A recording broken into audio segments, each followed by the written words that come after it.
Group 1 ఏమైందని అడుగుతున్నారు చాలా మంది. గ్రూప్ 1 హైకోర్టులో విచారణ. గ్రూప్ 1 పిటిషన్లపై హైకోర్టు తీర్పు వాయిదా పడ్డదట. మళ్ళీ గ్రూప్ 1 మూల్యాంకనంలో అవకతవకలు జరిగాయని, పరీక్షలు రద్దు చేయాలని కోరుతూ ఇప్పటికే ఎంపిక ప్రక్రియ పూర్తయి ఉత్తర్వుల దశలో ఉన్న పరీక్షలు రద్దు చేయరాదంటూ ఇటు వాళ్ళు అటు వీళ్ళు వేరువేరుగా దాఖలైన పిటిషన్లపై సుదీర్ఘ వాదన విన్న హైకోర్టు సోమవారం తీర్పును వాయిదా వేసింది.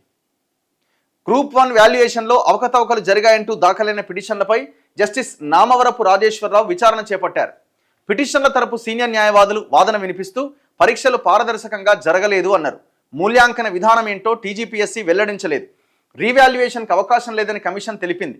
మరోవైపు 21,000 మంది పరీక్ష రాయగా కేవలం సుమారు 5,000 మంది రీవాల్యుయేషన్ జరిపిందని పేర్కొన్నారు. ప్రతి దశలోనూ అవకతవకలు జరిగాయని, పరీక్షలు రద్దు చేయాలి అని కోరారు. కమిషన్ తరపు సీనియర్ న్యాయవాది వాదన వినిపిస్తూ అభ్యర్థులకు అన్యాయం జరగకుండా అన్ని చర్యలు తీసుకున్నాం. సందేహాలు ఉన్న చోట 2-3 సార్లు మూల్యాంకనం జరిగింది. తెలుగులో రాసిన వారిలో తక్కువ మంది అర్హత సాధించారు అన్న వాదనలో వాస్తవం లేదు. గత కొన్నేళ్లుగా జరిగిన పరీక్షల ఫలితాలు పరిశీలిస్తే ఈ విషయం తెలుస్తుంది. గతంలో కంటే తెలుగు అభ్యర్థుల ఉత్తీర్ణత శాతం తగ్గలేదు. ఆధారాలు లేని ఆరోపణలతో చేసిన పిటిషన్లు కొట్టేయాలని కోరారు. ఎవరు?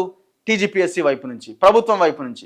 ఇరుపక్షాల వాదనలు విన్న న్యాయమూర్తి తీర్పును వాయిదా వేస్తూ రాతపూర్వక వాదనలు ఉంటే మంగళవారం సాయంత్రంలోగా సమర్పించాలని ఇరుపక్షాలను ఆదేశించారు. ఇంకేమైనా మీరు వాదన వినిపించాలనుకుంటే పేపర్ మీద రాసి ఇవ్వండి అని చెప్పిరట. మంగళవారం సాయంత్రం ఇవ్వండి అంటే తీర్పుని ఆల్మోస్ట్ దాదాపుగా రిజర్వ్ చేసినట్టుగానే కనబడుతున్నది. సో మరి ఏ రోజు ఆ జడ్జిమెంట్ వస్తుందో చూడాలి. రద్దయిద్దా, లేదు ఎగ్జామ్ అయిపోయింది కాబట్టి ముందుకు వెళ్ళాలని ప్రభుత్వానికి టీజీపీఎస్సీకి చెప్తుందా చూడాలి.